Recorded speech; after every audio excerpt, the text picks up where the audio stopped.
Ating siliping muli ang mga obrang pinag-isipan, pinaghahandaan, ang kakaibang experience ng pamamaraan sa mundo ng treasure hunting.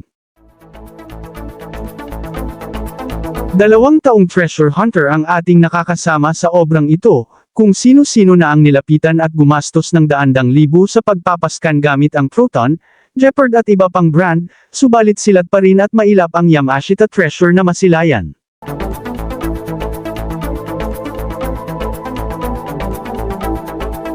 Zero o walang treasure ang site na ito, based na rin sa binigay na report gamit ang Jeopard Seismic Scan, kaya naman hirap silang umpisahan, ngunit di nawala ng pag-asa ang hunter dahil sa mga naglalakihang marker na natagpuan sa lugar na ito. Gamit ang satellite-assisted scan, sulit ang 2 taong pag-aantay ni Hunter, dahil kambal na objects ang spotted sa preliminary scan. Kinumplito natin ang buong proseso sa pagbibigay ng eksaktong imahe ng object na may katumbas na depthness o lalim ang kinalalagyan nito. Dahil may kalaliman, ating binigyan ng magandang pamamaraan ang approach nito, upang maiwasan ang mga traps gaya ng tubig at laso na kadalasan nasa sentro lang ng mga objects ito nakaabang.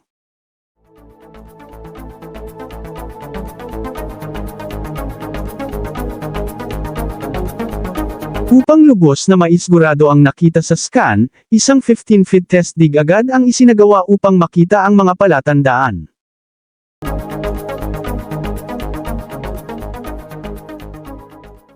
Inyo nang masasaksihan ngayon ang dating plano, ngayon ay nasa 36 meters na ang haba ng riles o katumbas halos ng 60 talampakan. Hinati ang buong tunnel, sa kanan ang baitang ng hagdan, at ang riles ng bagon naman inilaan sa bandang kaliwa. Target lamang ang 59 na hakbang upang maabot ang nakita sa S-scan. Papakita na rin natin kung gaano ka-effective ang geophysics scan sa Yamashita treasure.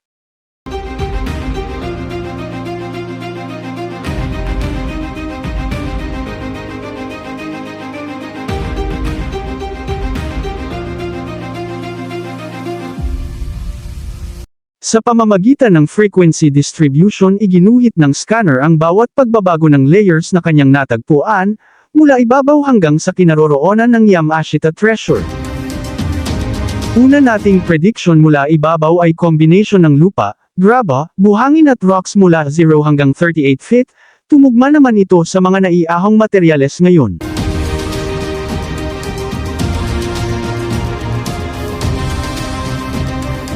Sampung metro mula sa pa ang site na ito, ngunit wala pa ring tubig.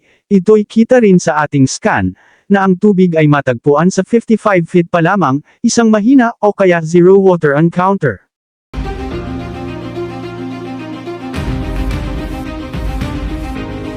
Malaking kabawasan sa budget ang ginawa nating ito, tipid na sa timbering, wala din gamit na submersible pump, at higit sa lahat safety at minimal manpower ang umiikot sa operasyong ito.